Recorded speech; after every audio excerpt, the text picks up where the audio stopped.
خب بخش دوم رو ما شروع میکنیم و اجرا و تفسیر آنووا رو در اسپیسیس میخوایم با هم انجام بدیم.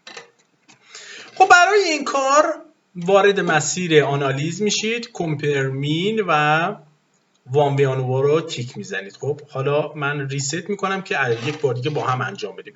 پروداکت رو وارد کادر فاکتور میکنیم و ریونیو رو وارد فاکتور دیپندنت لیست میکنید. خب روی پست ها کلیک میکنید و حالا مثلا شفه یا توکی رو تیک میزنید برای اینکه اگر فرض صفر ما که برابری میانگین ریونیو تو محصول های مختلف است اگر رد شد، ما مقایسات زوجی رو هم با هم انجام بدیم.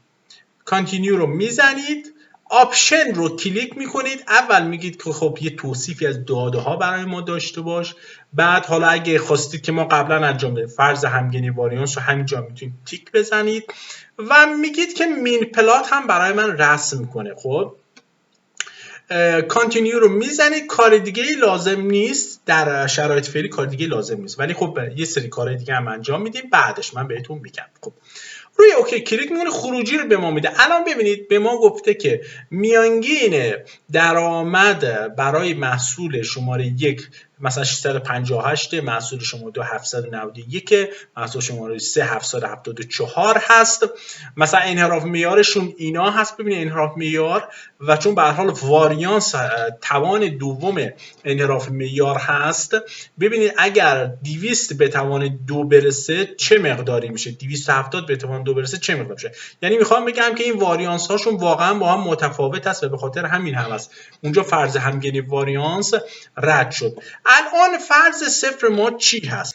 فرض صفر اینه که میانگین درآمد شرکت های 1 تا 3 ببخشید محصول 1 تا 3 با هم برابر است. یعنی میانگین درآمد محصول شماره 1 تا 3 با هم برابر هست. آیا این فرض برقرار هست؟ خب برای اینکه بگیم برقرار هست یا نه وارد این جدول آنووا میشیم و مقدار سی که در واقع همون پی ولیو هست رو چک میکنیم.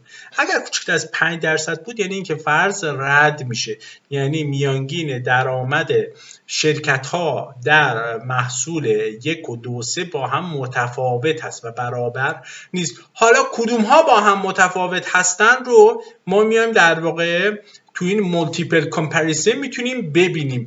ببینید الان به ما گفته که اون درآمد برای محصول شماره 1 با 2 اختلاف آماری معنیدار داره، 1 با 3 هم معنیدار هست، 2 با 3 هم ولی معنیدار نیست. یعنی میانگین درآمد شرکت ها برای محصول 1 با 2 از نظر آماری تفاوت معنیدار دارن، 1 با 3 هم تفاوت معنیدار دارن، ولی 2 با 3 با هم تفاوت معنیدار نداره. آیا شما منطقی دارید برای این کار؟ بله، ما یک نمودار داریم بهش میگیم مین پلات. ببینید اگر این رو نگاه کنید میبینید که محصول شماره 2 میانگین درآمدش خیلی نزدیک به محصول شماره 3 هست. پس 1 با 2 متفاوته، 1 با 3 هم متفاوته، ولی 2 نزدیک به 3 هست. حالا شفه اومده چیکار کرده؟ شفه اومده گفته که ببین اگر شما بخواید دسته بندی کنید محصول شماره 1 رو بذارید توی دسته، شماره 2 و 3 رو بذارید توی دسته. خب یعنی شفه هم اومده این دسته بندی رو انجام داده. یک سوال خیلی مهم که شاید تو کمتر آموزشی دیده باشید اینه که اگر این فرض همگنی واریانس برقرار نبود چیکار بایستی انجام بدیم؟ یعنی اونجا تکلیف چی است؟ ببین عزیزان، یک آزمونی وجود داره به نام آزمون ولش، خب یا ولچ. اگر فرض همگنی واریانس برقرار نبود به جای وان وی آنووا میتونیم از اون آزمون استفاده کنیم. اون هم کجاست؟ تو همین قسمت هست. خب یعنی شما وان وی آنووا رو بزنید، آپشن رو بزنید، اینجا یک ولچ تست هست. خب شما ولچ تست رو بزنید. خب الان فرض همگنی واریانس برای ما برقرار نبود. خب اگه یادتون باشه خب برای ما برقرار نبود. ما بایستی به جای وان وی آنووا در واقع وان وی ولچ تست رو انجام بدیم. پس این کار رو انجام میدیم و کانتینیو میزنیم. خب اوکی میزنیم، همین خروجی ها تکرار میشه ولی یه چیزی بهش اضافه میشه. خب ببینید اینجا تو این کار نوشته که robust test of equality of means، یعنی فرض برابری میانگین ها رو انجام میده ولی یک آزمون روباست استفاده میکنه، یعنی آزمونی که روباست هست نسبت به فرض همگنی واریانس. این آزمون اسمش آزمون ولچ هست. الان اینجا مقدار آماری اون 31.63 شده و فرض صفر هم رد شده، یعنی اینجا هم ما میپذیریم که چی شده؟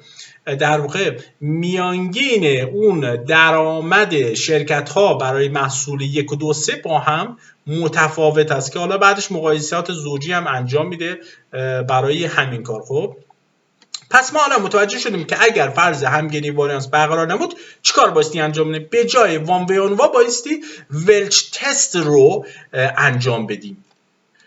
سوال اساسی بعدی اینه که اگر فرض نرمال بودن مشاهدات برقرار نبود اونجا چیکار بایستی انجام بدیم؟ خب اونجا بایستی بریم سراغ فرم ناپارامتری آزمون. این فرم ناپارامتری آزمون چیه؟ این از کجا در اومد؟ آنالیزو میزنیم، میری نان پارامتریک تست، میری لگسی دیالوگ و کی ایندیپندنت سامپل رو میزنی. خب این یک مسیرشه، ولی مسیر بهترش کجا هست؟ خب مسیر بهتر یعنی چی؟ مسیر بهتر یعنی اینکه در گوشی میخوام بگم اینو. خب اینجا اگه بری، خب آروم میگم که کسی دیگه نشنوه، خب اینجا اگه بری شما پستاک نداری، یعنی مقایسات زوجی نداری، ولی اگه اینجا بری میتونی مقایسات زوجی هم داشته باشی. پس متوجه شدی؟ خب اینو در گوشی بهت گفتم. خب میری این قسمت تست در واقع گروپت رو همون پروداکت هست، ریونیو هم اینجا میذاری، میری تو ستینگت کاستومایز تست رو میزنی، کروسکالوالیس رو روشن میکنی، ببینید اینجا هست. خب اون بخش قبلی اگه میرفتی این تیکر رو نداشت، خب ولی اینجا اینو داره. این هدیه من از طرف من به شما هم در قبالش من یه چیزی از شما میخوام، اونم این که سابسکرایب کنید. نکات خیلی خوبی بهتون یاد میدم که آمارتون قوی بشه و نظرتون رو تو کامنت ها هم بهم بگید برای اینکه من هم ایده بگیرم، هم راهنمایی کنید منو، همین که اگر اشکالی وجود داشت من متوجه کار بشم و اونو حتما تصحیح کنم. خب پس اینو میزنید، کاری با بقیه بخشا نداره. ممکنه مثلا یه جایی بگن که شما به جای مثلا سطح معنی داری 5% 10% بذار، اون وقت اینجا رو میای در واقع تغییر میدی. اون چیزای جزئی تر هستن. روی ران کلیک میکنی و آزمون کروسکالوالیس رو برات انجام میده. حالا ببینیم که این در واقع، ببینید عزیزان آزمون کروسکالوالیس نیازی به فرض نرمال بودن اینا نداره ها. خب یعنی یک آزمون ناپارامتری هست. خب آزمون اجرا شده، فرض صفرش کجا هست؟ آقا ما چیکار میکنیم؟ ببینید این خروجی آزمون هست، فرض صفر این آزمون رد شده، یعنی در واقع مقدار سیگ یا پی ولیوش کوچکتر از 1000 هست. این آزمون ببینید اومده در واقع یک سری نمودارها هم به شما داده ولی مقایسات زوجی هم باهاش انجام داده. خب ببینید pair wise comparison of product. خب اینجا به ما گفته که در واقع درآمدی محصول شماره 1 با 3 متفاوته، 1 با 2 متفاوته، ولی 3 با 2 متفاوت نیست، یعنی خروجیاش خیلی نزدیک به وان وی آنووا هست. اگر هم در واقع بخواید باز میتونید اون نمودارها رو هم رسم کنید، یعنی نمودار مین پلات رو هم کنار این داشته باشید که بگید در واقع این خروجی من هست و این هم مین پلاتشه به عنوان سند داشته باشید.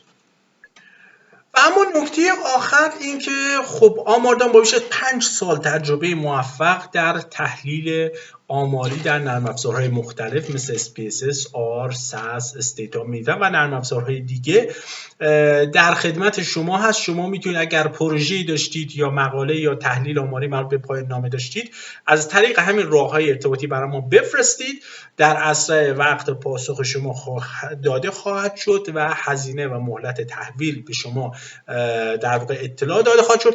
بعد از تحویل کار هم پشتیبانی خواهید داشت، یعنی به مدت چند روز شما هر اشکالی یا راهنمایی لازم بود به شما در واقع پاسخ داده خواهد شد. و اما نکته نهایی این که آماردان هر فایلی که مرتبط با کار شما هست رو تحویل شما خواهد داشت. یعنی هم گزارش کار رو به شکل ورد میده، هم به شکل پی دی اف، و هم این که مثلا اگر SPSS داشتید مثلا داده و خروجی SPSS رو تحویل شما خواهد داد. اگر با برنامه آر کار میکنید مثلا کدهای دستوری آر رو تحویل شما خواهد داد، که من حالا تا جایی که اطلاع دارم بعضی مثلا پژوهشگران و تحلیلگران در واقع در دادن این فایل ها بعضی وقتها در واقع کوتاهی میکنن و اون در واقع دانشجو یا اون پژوهشگر رو به مشکل میاندازن. خب امیدوارم که این آموزش ما هم خوب بوده باشه. برای اینکه آموزش‌های بعدی ما رو هم مطلع بشید حتما سابسکرایب رو بزنید. موفق و مؤید باشید.